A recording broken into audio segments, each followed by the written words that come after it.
Здравствуйте, дорогие радиослушатели. Денис Воробьев у микрофона. 2 часа и 4 минуты по московскому времени. Это значит, что в нашем эфире авторская программа экономиста Михаила Хазина. Он на прямой связи со студией. Михаил Леонидович, приветствую вас. Здрасте. Как настроение? Настроение прекраснейшее, потому что я уверен, что ближайший час точно у нас будет интересным, дискуссионным. Я думаю, обязательно часто у нас такие эфиры с вами. Но перед тем, как мы начнем, напомню нашим радиослушателям о способах связи. Пишите свои вопросы, мнения, комментарии в телеграм-канал «Радио Спутник». Видеотрансляция дублируется ВКонтакте и на Рутюбе. Туда тоже пишите обязательно. И про звонки не забываем. В прямом эфире Михаил Хазин ответит на ваши вопросы. Телефон прямого эфира +7 495 95 95 912. Михаил Леонидович, тогда я встречный вопрос задам про настроение, особенно в свете последних новостей, которые вот в глобальном экономическом мире происходят у нас. Я от дедушки ушел, я от бабушки ушел, я сбежал в отпуск. Соответственно, у меня радость, потому что в течение 2 недель никто не будет на меня нападать. Искренне можно порадоваться за вас, Михаил Леонидович. Исключительно со старыми друзьями в эфирах. Так что вот. У меня за спиной, как вы видите, как это называется, номер гостиничный. Но тем не менее, не изменяя традициям, все равно не пропускаете эфир, и продолжаем мы, собственно, анализировать всю текущую экономическую повестку. Ни за что. Тогда, я думаю, перейдем, к обсуждениям насущных таких достаточно тем, и с вашего позволения, Михаил Леонидович. Трамп, подписал указ о введении пошлин. Эти указы начнут действовать уже завтра, с 4 февраля, 25% против всех товаров из Канады, кроме энергоресурсов, на них там ставка 10%. На товары из Мексики тоже 25%, на товары из Китая пошлины в размере 10%, но это дополнительно к тем, которые уже действуют. Видимо, уже есть реакции со стороны, собственно, и той же Канады, и со стороны Китайской Народной Республики. Собственно, и мы ответили. Дмитрий Песков заявил, что у России нет желания ассоциироваться и как-то оценивать эту ситуацию с введением пошлин, так как там свои напряженности. Хотелось бы сначала от вас услышать общий расклад, который сейчас складывается ввиду подобных манипуляций с пошлинами. Знаете, во всех учебниках по экономике написано, что при прочих равных условиях введение пошлин ведет к повышению цен. А обычно введение пошлин – это защита внутреннего рынка. Мы вступили в ВТО, пошлины сняли, и это убило окончательно российское производство. По этой причине далеко не всегда отсутствие пошлин – это хорошо, или введение пошлин – это хорошо, но введение пошлин 25% на все товары в данном контексте, я бы сказал так, что это демонстрация того, что Трамп понимает, что старая модель экономическая всего мира, она умерла. Все, до свидания. Но тут есть тонкость, потому что он этим фактически ликвидирует ВТО. Китайцы уже объявили, подадим в суд. ВТО, все, конечно, понимают, что это чушь собачья. С точки зрения здравого смысла, если вы фактически ликвидировали ВТО, на самом деле ВТО ликвидировали уже санкциями против России. Но если вы ликвидировали ВТО, то тогда почему вы до сих пор на своей территории держите штаб-квартиры МВФ и Мирового банка? Потому что и то, и другое – это бреттон-вудские институты, которые направлены на поддержание бреттон-вудской системы. Она, конечно, долларовая, но мы все понимаем цену. Для Соединенных Штатов Америки цена поддержания бреттон-вудской системы – это снижение доли американской экономики в мировой. Когда бреттон-вудские соглашения были приняты в 1944 году, доля США была больше 50% в мире. Когда пришел, по паритету покупательной способности, естественно, по номиналу оценивать сложно. А когда пришел Трамп первый раз, то есть в 2017 году было где-то 20%, сейчас по оценке тех же МВФ и Мирового банка меньше 15%, там 14,78 или 84, я уже сейчас не помню, не принципиально. И, соответственно, к концу срока Трампа, если ничего меняться не будет, будет 10%. И тогда произойдет коллапс экономической системы Соединенных Штатов Америки. Почему? Потому что потребляют они около 30% за счет эмиссии доллара. Значит, если с 30% упасть до 10%, это падение потребления в 3 раза. Это коллапс. Социально-политический коллапс. Не экономический, социально-политический. По этой причине абсолютно очевидно, что Трамп понимает, что с этим пора заканчивать. Теперь давайте смотреть, что у нас с этими самыми пошлинами. Ну, во-первых, значит, Китай, понимая, что пошлины уже, давно рассматривает Мексику как промежуточную страну. То есть, иными словами, значительная часть мексиканских товаров, которые попадают на территорию США, на самом деле китайские. Во-вторых, у Соединенных Штатов Америки есть некоторая модель выхода из этого кризиса. Вопрос, не прошли ли они красную черту, когда даже эта модель уже не приведет к успеху, он спорный. То есть это сказать абсолютно невозможно. Никто это специально не моделировал, да и качество и эффективность такого рода моделирования тоже неизвестно. По этой причине можно только сказать, что это модель замены Китая как базового производителя на всякие разные страны Юго-Восточной Азии, типа Вьетнама, Индонезии, Филиппин и так далее.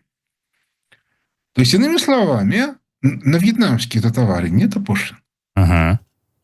То есть, иными словами, все продавцы начнут покупать вместо китайских товаров вьетнамские, филиппинские и прочие.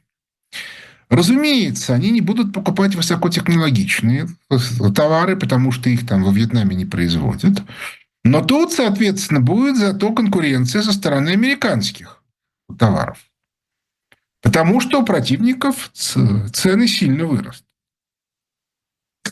И, наконец, третье. Соединенные Штаты Америки уже продемонстрировали, как они могут надавить для того, чтобы покупали американские товары. Их пока нету.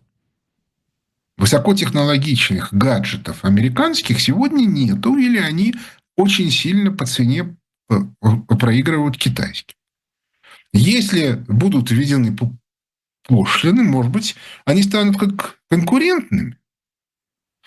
И вот картинка. Значит, Вьетнам, Филиппины и Индонезия начинают постепенно замещать китайские товары на американском рынке.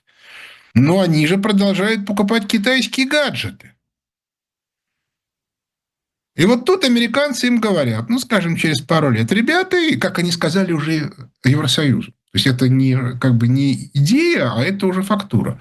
Ребята, а у нас с вами неуравновешен торговый баланс. Мы у вас покупаем куда больше, чем вы у нас. Поэтому либо мы и против вас вводим пошлины, либо вы начинаете покупать наши гаджеты, а не китайские. Те прикидывают, если введут пошлины 50%, мы потеряем 50%. А если мы будем покупать американские гаджеты, которые дороже китайских всего на 40%, то мы потеряем 40%, а не 50%. Выгодно же. Все. Но только американские гаджеты тоже частично производятся в Китае том же самом.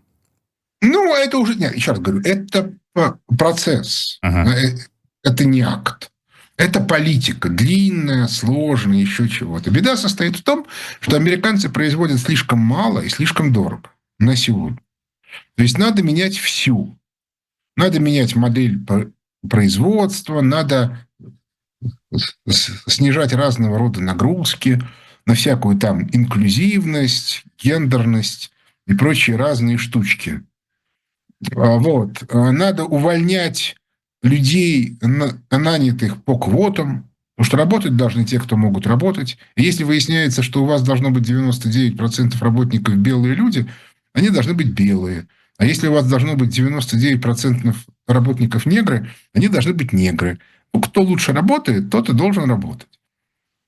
Поэтому, и ни в коем случае не нанимать, людей по той причине, что они там решили сменить пол.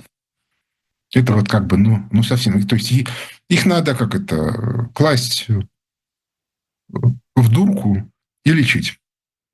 Вот здесь сразу вопрос, соответствующий от наших радиослушателей. Иван из Новокузнецка пишет: а где американские гаджеты будут производиться? Опять же, вспоминая iPhone, который производится в Китае. Но вот я думаю, вы уже ответили на этот вопрос, что надо сейчас американцам наращивать собственное производство. Да, но к этому нужно еще добавить, что у американцев, как и везде, появится довольно много новых работников по банальной причине. Вот я уже говорил на прошлой передаче, что у нас 22 февраля годовая конференция фонда Хазина, и там самой главной темой будет искусственный интеллект. Почему? Потому что искусственный интеллект, я совершенно не хочу сказать, что он вытесняет человека. Это не так. Вспомните, какие были профессии. Были профессии извозчика. Были профессии конюха. Представляете, сколько было в 19 веке конюх? Ну, как бы, лошадей же нужно много. Ну, конечно. Вот, и значит, и конюхов много. А сколько было в первой половине 20 века машинисток? Их же сейчас нету вообще. По этой причине искусственный интеллект, он очень сильно меняет количество, ну, как бы, людей со среднетехническим образованием, он очень сильно уменьшит. Написать заявление в суд типовое, сделать, соответственно, какой-то типовой документ. Знаете, есть такая должность райтеры, да, которые пишут тексты типовые. Вот это все уже искусственный интеллект делает лучше человека. Нет, идею придумать они не могут. То есть все, что подразумевает некий шаблон, да, рутинность, это, конечно, можно автоматизировать при помощи того же искусственного интеллекта. Не, ну просто вот смотрите, да, вот я просто для себя, да, я пишу текст экономический. И я, соответственно, вспоминаю, что я где-то, когда-то, ссылаясь на что-то, говорил о чем-то. Если у меня память хорошая, я говорю, ага, это я говорил там в 16 году, в таком-то, таком-то тексте. Дальше я пытаюсь найти эти тексты и путем поисковой машины это место найти. Я могу найти, могу не найти. Я могу помнить название этой статьи, могу не помнить. Я могу точно помнить год, а могу не помнить. Например, я там очень долго искал свой текст, который я считал, что он написан в 2012 году, а он оказался описан в 2009. С трудом нашел. А если есть искусственный интеллект, он это делает вот так. Ведь я просто ему говорю, найди-ка мне, где я вот на эту тему говорил. И он мне говорит, ага, вы про это говорили в такой-то статье, в такой-то передаче, там-то, и еще там-то. Все. То есть, иными словами, это на самом деле, это действительно, это работа с большими базами данных. Но это, конечно, трагедия для всякого рода жуликов, которые изображают из себя ученых и которые борются за приоритеты. Потому что, ну, как это еще, как еще приоритет по, значит, рентгену, очевидно, у Ивана Грозного, который объяснял, я вас, бояре, насквозь вижу. Да? Но, кстати, Михаил Леонидович, добавлю, мне тоже не нравится слово «вытеснение» там ряда определенных профессий. Все-таки у нас сейчас принято воспринимать искусственный интеллект как вспомогательный инструмент, но, тем не менее, одни профессии уходят, другие приходят. Если открыть, да, там, условно, там актуальные вакансии, то огромное количество вакансий посвящены тому, что нужен сотрудник, который будет грамотно составлять вопросы для нейросети, который будет ее обучать. Ну, то есть это тоже определенная, профессия отдельно, наверное, сложно назвать, но тем не менее. Ну вот, я говорю, что сейчас это стал очень мощный инструмент бизнеса. О чем, собственно, мы и будем говорить на нашей конференции 22 февраля. То есть это рабочий инструмент. Вот, и с ним надо работать. А при этом люди, которые, ну, как бы вместо которых он будет работать, им это, естественно, все не нравится. Но, понимаете, это как бы тоже, да, вот тебе говорят, милок, а вот, значит, ты не хочешь, соответственно, работать за 80 тысяч составителем текстов, потому что... А тебе тут предлагают работать за 150 тысяч разносчиком еды. Говоришь, нет, меня это не устраивает. Говоришь, почему? Это же как бы тренировка. Если ты будешь ездить на велосипеде без моторчика, это еще и физкультура, бесплатно, что характерно. Ну и так далее. Нет, я не хочу. Я должен изображать, что я минагер, что я сижу, у меня в руке кружка кофе, ну и так далее и тому подобное. Вот это, извините меня, глупости. То есть это вот уже всякого рода безобразие. Типа, я хочу, чтобы мне было удобно. А еще лучше работать на удаленке и все это делать дома, лежа на диване. Так вот, уже сейчас, как бы, что там сказал Маск о компании, что типа удаленка – это все фигня, эффективность работы на удаленке сильно ниже. Но поскольку я всю жизнь работаю на удаленке, последние 20 лет, то я понимаю совершенно точно, что эффективность работы дома у меня ниже, чем на работе. Потому что на работе я должен сидеть за столом. Даже если я один в кабинете, там больше сидеть негде. Правда, хорошо, когда в кабинете есть диванчик. Дома ты все время встаешь, ты ложишься на диванчик, ты открываешь книжку, даже пускай ты хотел там что-то найти, но ты ее начинаешь читать. Тебя отвлекают какие-то родственники, ты идешь себе делать чай, ты ешь печеньку, Но и так далее. Много соблазнов. Это не то слово, да, совершенно верно. Много соблазнов, да, и вот это хорошее слово «соблазны», а мы с ними боремся. Вот, так вот, значит, об той речь. Мир меняется. Вот тот мир, в котором люди, которые просто сидели за столом с кружкой кофе, и, соответственно, изображали, что они чего-то умеют, его больше не будет. Вопрос о том, хорошо это или плохо, вопрос бессмысленный. Да, вот абсолютно. Почему там в 20-е, 30-е годы, а потом в 50-е народ из деревень бежал на стройки коммунизма? Казалось бы, жизнь в бараке, туда-сюда, они бежали. Я вам скажу, почему. Потому что жизнь в деревне тяжелая. Она тяжелее была, чем жизнь в бараке на стройке.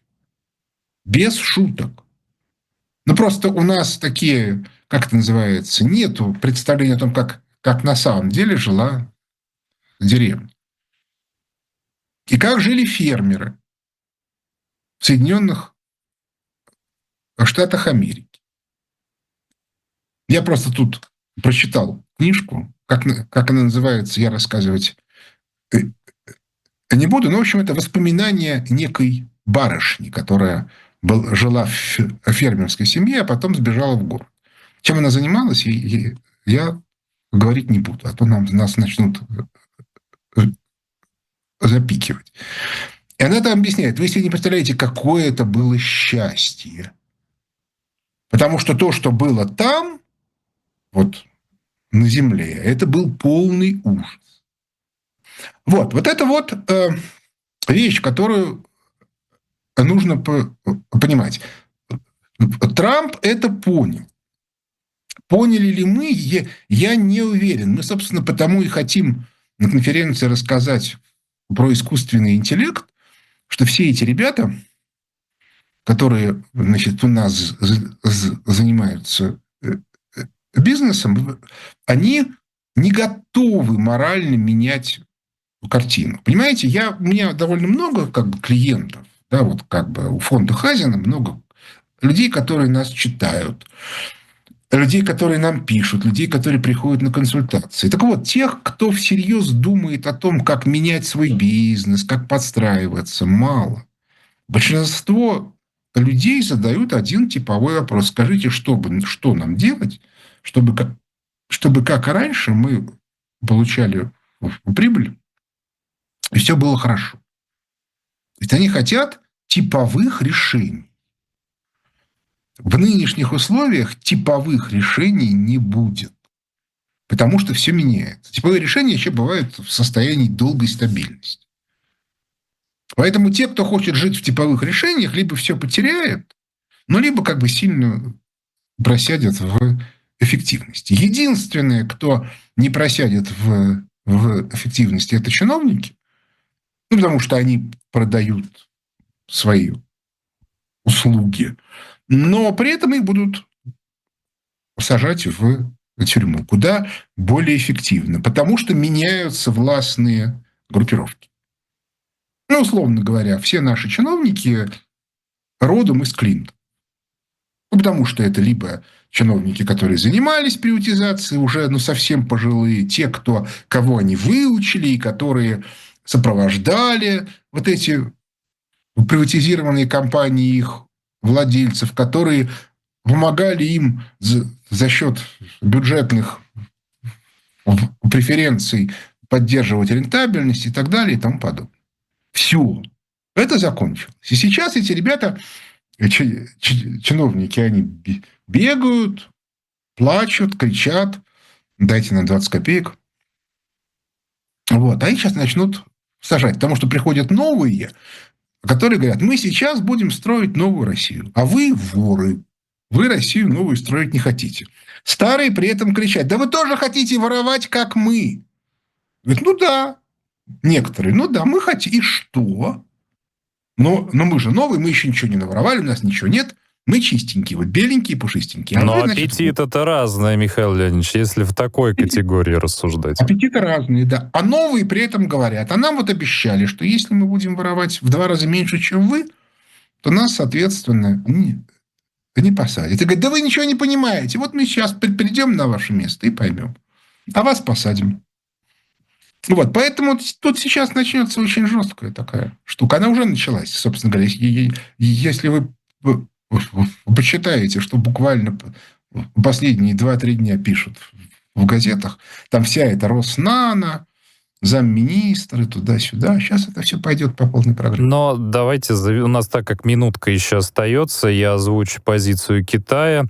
Китайского МИДа, комментируя введение штатами новых тарифов, заявили, что в торговой и тарифной войне нет победителей. В общем, такую точку они поставили. Но, Михаил Леонидович, в комментариях уже начинают гадать, собственно, какую книгу вы читали.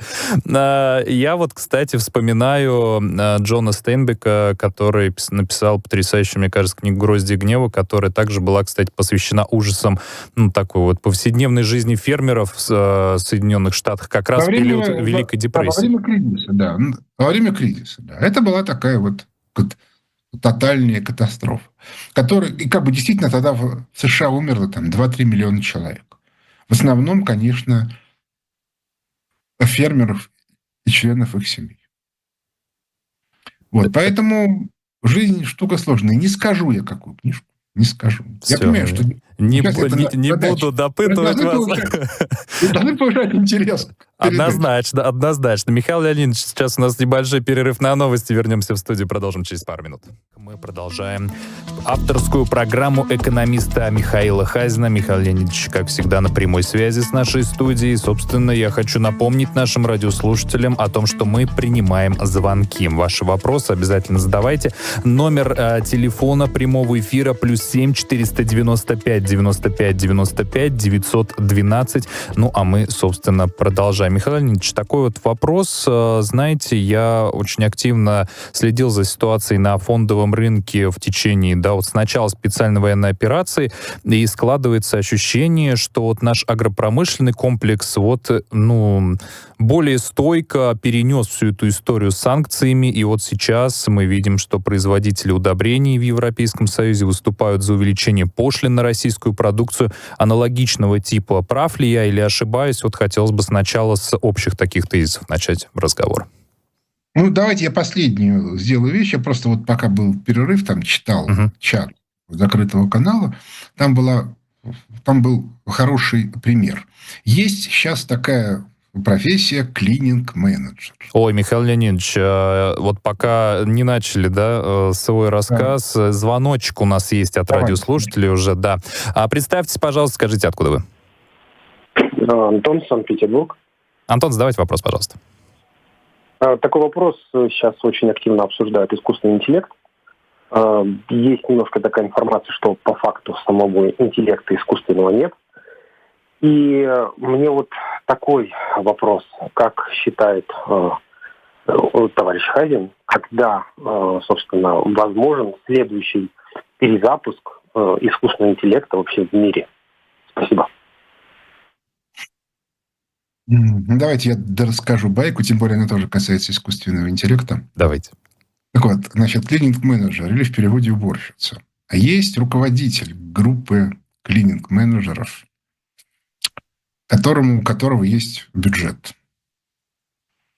Вот любой нормальный руководитель, он же прикидывает как. Ну, не может быть такого, что у подчиненного была зарплата больше, чем у меня. Поэтому, соответственно, мы делаем так, что у меня зарплата 200 тысяч рублей в месяц, а у них по 60. А у меня их там 5 штук. То есть я получаю 2/5 всего бюджета, а им остается 3/5. Беда состоит в том, что заменить клининг-менеджеров искусственным интеллектом никак не получается. Бегать со шваброй, с тряпками и прочее, искусственный интеллект не сможет. А вот, соответственно, заменить этого руководителя искусственным интеллектом, да только так. Он будет смс-ки рассылать, вы идете по такому-то адресу, как бы работа такая. Знаете, какая экономия? Соглашусь. И знаете, такое ощущение, как будто скоро менеджер среднего звена будет восприниматься как ругательство. Не в обиду говорю, но вот такие стереотипы, к сожалению, уже формируются. Кстати, такая же ситуация, я прошу прощения, с директорами школ. Учить детей искусственный интеллект не может, потому что он не может реагировать на ту иногда совершенно феерическую, значит, реакцию, которая от детей следует. А вот заменить половину, 2/3, 90% администраторов школьных, которые, кстати, зарплаты получают куда выше, чем учителя, ничего не стоит. Я бы на месте директоров бы задумался. Ну вот, а теперь, что касается, значит, собственного интеллекта. Да? Дело в том, что есть такая штука, а ее уже давным-давно биологи вычислили, которые специалисты по человеку, что умение видеть новое у человека на первом этапе его жизни есть у всех, потом оно пропадает. У большинства оно попадает в 3-5 лет. У некоторых оно пропадает чуть-чуть позже. Да? Вот как только начинается выброс гормонов, я учил детей в школе, я это видел. Приходит практически гениальный ребенок в 14 лет, мальчик, да, и вдруг неожиданно в 15-16 как бы все сносит. У девочек происходит то же самое, но раньше. И, соответственно, это, значит, вот очень обидно, но это факт. Начинают работать другие механизмы. Но есть люди, которые эту способность видеть новое и придумывать сохраняют до старости. Да, их мы видим. Да, это там гениальные дизайнеры, гениальные ученые. И иногда не гениальные, иногда просто яркие. Но это умение сохраняется.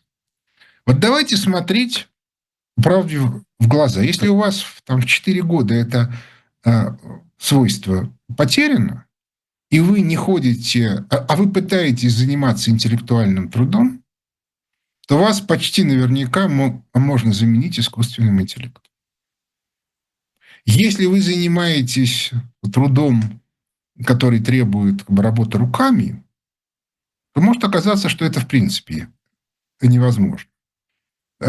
Хотя попытки заменить водителя уже делаются, и давайте смотреть правде в глаза.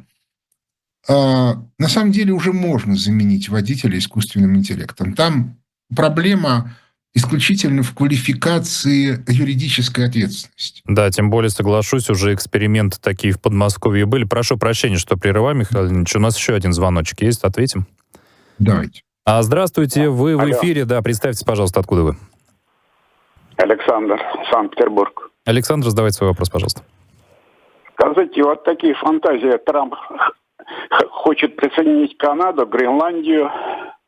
Ну вот, был такой проект с валюты Амера. Вот, например, если он присоединит Канаду и Гренландию, возможно, введение Амера.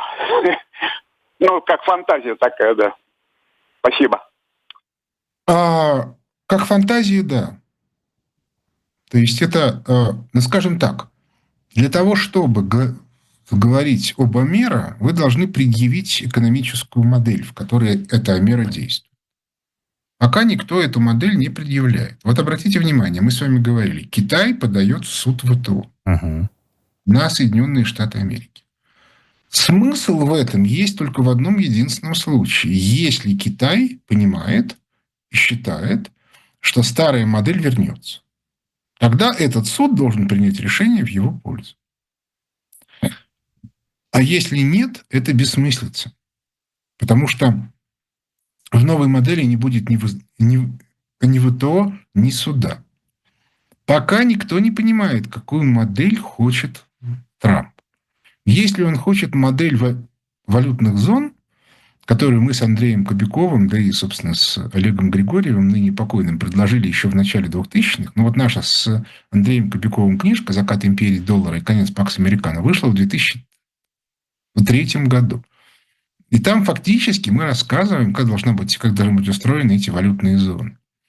То вот пока похоже, что Трамп именно в эту сторону двигается. Но тогда он в некий момент должен будет отменить мировую долларовую систему. Я не исключаю, что ситуация у них там хуже, чем они показывают. То, как сэкономил все Маск, уже вот как бы активно экономит, да, чуть ли там не миллиарды долларов в день, говорит о том, что, возможно, что-то можно улучшить. Но в общем и целом, ну, посмотрим. Давайте, у нас там опять... Да, есть у нас еще один звоночек. Здравствуйте, представьте, пожалуйста. Здравствуйте, меня зовут Елена. Я живу в Подмосковье. Мне 79 лет. Хочу сказать, что всегда, можно так сказать, охочусь за там, где выступает Михаил Леонидович. Два вопроса. Вот захожу в моем видео и подобные магазины и говорю сама себе. Тут моя пенсия повышенная, тут зарплата моих внуков. То есть тут все китайское. А второе, жизнь такая сейчас пошла, на каждом углу Озон, на каждом углу Вальберес. Я просто удивлена, ведь приличная зарплата. А второй вопрос такой, он такой, как бы сказать, очень большой. Я вот сейчас понимаю, что говорит Михаил Леонидович, и думаю, ну неужели мы и наши внуки будут жить вот в этих торговых войнах? Потому что все войны, я так понимаю, политическо-торговые. У меня все. Спасибо вам большое за вопрос. Ну, давайте смотреть. Если говорить про Озоны, Вайберис и прочее, это связано с тем, что изменилась модель торговая, что доставка от производителя стала, ну, или через специального интернет-посредника стала выгоднее, чем магазин. Это в некотором смысле тоже искусственный интеллект. Но аналог, да, не в смысле, что это как-то связано с искусственным интеллектом, это просто аналог. Да, была вот такая система, были магазины. А теперь вот так. То есть это бизнес-модель ритейла умерла. Вот. А, соответственно, что касается торговых войн, это всегда бывает на смене модели. Потому что ключевая вещь, а что наше, а что не ваше. Где будем торговать за рубли, где за юани, а где за доллары. Вот и все. То есть это достаточно простая вещь. Ну, в частности, например, то, что происходит сейчас в Германии, это на самом деле схватка, где пройдет линия фронтира в Европе. Кстати, потому что уже стало понятно, что модель Евросоюза оказалась неадекватной, и Евросоюз рассыпется. Самостоятельность Европа, Западная Европа, самостоятельную политику проводить оказалась не способна. Точка. Продолжая тему, да, немножечко про торговые войны. Мнение Олега из Волгограда. Одной из предпосылок для гражданской войны в Соединенных Штатах было как раз введение пошлин на английские промышленные товары. Вот такое замечание оставил Олег. Ну, тут много чего. Я думаю, что войны будут, и будут и реальные войны, но не глобальные, как там Вторая мировая, а локальные. Вот. Ну, посмотрим. Собственно, вот 25-й год будет ключевым, и я еще раз повторяю, что вот вся проблема состоит в том, что это невозможно совершенно обсудить. То есть, вот мы там конференцию нашу, да, 22 февраля, мы там специально сделали один из 4 разделов «Дискуссия». Потому что это надо обсуждать. Потому что иначе совершенно невозможно. И если вы начинаете читать разных блогеров и политологов, вы уж меня извините, конечно, но это просто ужас, да, то есть у меня остатки волос на голове встают дыбом. Продолжаем принимать звонки. Михаил Леонидович, сегодня у нас такая очень активная наша аудитория, наши радиослушатели. Здравствуйте, представьтесь, пожалуйста. Добрый день, меня зовут Ольга, я из Санкт-Петербурга. Вопрос к Михаилу Леонидовичу.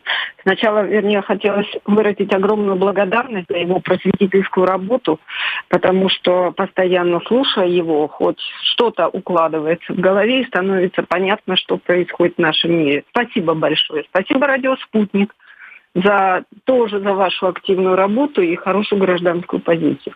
А теперь такой вопрос. Вот сегодня прошло сообщение о том, что что-то там вот с криптодолларами, которые были у Трампа организованы, и все это падение. Может Михаил Леонидович поподробнее объяснить, что там происходит? Спасибо большое. Спасибо. Ну, смотрите, если мы будем говорить там про фондовые рынки и про все остальное, то любой фондовый рынок – это капитализация ожиданий. То есть мы ждем, что вот тут сейчас дикие ожидания были по искусственному интеллекту. Сейчас уже понятно, что они завышены. Но, собственно, рациональный подход к тому, что сегодня называется искусственным интеллектом, и который теоретически, вы понимаете, те люди, у которых вот эта вот способность видеть новое утеряна там в 4 года, они же не перестают быть людьми. У них есть эмоции, да, они могут жить, они могут, в конце концов, детей рожать и учить детей, и чему-то научиться, еще чего-то. Людей, которые могут генерить что-то новое, их мало. Но мы под словами искусственный интеллект неявно подразумеваем, что он должен вот это самое новое генерить. А он в реальности только хорошо или плохо ищет то, что уже кто-то когда-то где-то высказывал. И фактически, что такое правильно задать вопрос? Значит, задать вопрос так, чтобы он максимально адекватно оценил ваше желание и нашел именно то, что нужно. И может оказаться, что то, что вам нужно, придумал какой-нибудь дизайнер в маленькой латиноамериканской стране в 20-е годы 20 века. Он там нарисовал несколько картинок, сделал несколько платьев, а потом очередная гражданская война где-нибудь в Гватемале или в Парагвае. Его убили или его мастерскую сожгли. И не осталось ничего, кроме вот этих вот старых журналов 20-х годов. Но если они оцифрованы, и искусственный интеллект их нашел, он вам их выдает, опаньки, свежая дизайнерская идея. А она не свежая. Но это никто никогда не проверит. Ну, или проверит тоже вот как бы с помощью того же самого искусственного интеллекта. Понимаете, это такая штука сложная. Вот у меня есть совершенно железная позиция, когда я говорю что-то, что придумал не я об этом говорю. Ну, просто потому, что я в своей жизни уже достаточное количество придумал сам, чтобы не пытаться за счет других выскакивать. Михаил Леонидович, позвольте дополню. Давайте, я очень активно тоже следил за вот этой историей с криптовалютой Трампа. И что примечательно, после того, как приближенные к Трампу структуры сбросили там по 5, по 8 миллиардов долларов в первые дни, получается, что вся эта история обвалилась более чем в 5 раз. И я помню, на пике, значит, монета стоила $77, цена ее рухнула сейчас уже до 18, и, по всей видимости, будет падать дальше. Это вот в подтверждение ваших слов об ожидании. ожиданиях, вот, собственно, да, как тебя ведет фондовый рынок. Но у нас еще звоночек есть, я думаю, да, нужно успеть, все-таки у нас 4 минутки остается. Здравствуйте, представьтесь, пожалуйста. Добрый день, меня зовут Евгений, Москва. Вы в эфире, задавайте свой вопрос, Евгений. Михаил Леонидович, добрый день. Хотел бы задать такой вопрос. Вот вы как-то в передачах говорили, что не знаете, как Америка будет выбираться, а не будет ли так, что, грубо говоря, создаться какая-то единица, и Америка просто возглавит это, ну, так скажем, то есть не БРИКС создаст какую-то валюту, а Америка создаст какую-то валюту, за счет этого она выберется. Спасибо. Мы про это уже говорили, когда говорили про Амера. Сначала нужна модель. Вот. А для того, чтобы была модель, нужно, чтобы это сочинили люди. Искусственный интеллект новую модель сочинить не может. Возвращаясь к тому, что я говорил перед звонком, что надо чего-то сочинять. И когда вы работаете с искусственным интеллектом, то иногда вам кажется, что он это придумал. Но в реальности, на самом деле, он это откуда-то взял. То есть сегодня качество искусственного интеллекта – это качество работы с базами данных. Причем в двух вариантах. Первое – это объем информации, который он перелопачивает. Чем больше, тем лучше, естественно. И второе – насколько он правильно понял ваш запрос. Потому что может оказаться, что он просто недопонял, что вы его неправильно сформулировали. Откуда, кстати, появление профессии, да? Человек, который задает правильные вопросы. Если бы у нас было больше времени, я бы напомнил некую историю из моей юности, когда мне объясняли, что самое главное – это не отвечать на вопросы, а правильно их задавать. Вот. Так вот в этом вся проблема, что мир меняется, и в этом изменяющемся мире люди, которые не хотят к чему-то новому готовиться, проигрывают. Именно по этой причине я про это все время говорю, и многие другие про это говорят. Нужно ходить на мероприятия, обмениваться опытом, ходить на разного рода тренинги. Причем я хочу сказать, совершенно не обязательно они вас чему-то новому научат. Очень часто эти тренинги – это способ посмотреть на то, что вы и так знаете немножко с другой стороны, а также пообщаться с людьми, у которых есть свое мнение по этому поводу. Ну и так далее и тому подобное. Мой опыт показывает, что те люди, которые ходят к нам на тренинги и на курсы по теории власти, они как бы максимальное удовольствие получают от того, что они общаются друг с другом, а не с нами. Да, конечно, мы им даем много нового и полезного, но совокупный эффект вот от этого общения выше. Ну и так далее и тому подобное. По этой причине я как бы всем настоятельно рекомендую для себя, грубо говоря, по крайней мере, раз в месяц вы себе составьте список, да, куда надо идти. И ищите. И при этом, разумеется, нужно смотреть, чтобы люди, которые вам это рассказывали, сами по себе были адекватны, потому что отдавать деньги жуликам жалко. Но, еще раз повторю, очень часто, иногда знакомство с новыми людьми важнее, чем та информация, которую вы получаете. Под завершение нашего эфира остается буквально полминутки. Интересная статистика. Аналитики провели расследование и узнали, что большинство респондентов, 94%, отдают предпочтение вкладам и накопительным счетам. Я так понимаю, это вот ввиду как бы высокой ключевой ставки. Это ввиду, прежде всего, минимизации рисков в нашей ситуации. Я провел много вебинаров на тему сохранения сбережений. И, в общем, как бы общий вывод такой, что сегодня это оптимальный вариант, но скажем прямо, ненадолго. То есть пока да, но уже через полгода-год уже будет другая ситуация. Консервативно, но надежно, если так подытожить. Спасибо огромнейшее. Денис Воробьев, Михаил Хазин были для вас в этой студии. Спасибо, всего доброго, до свидания.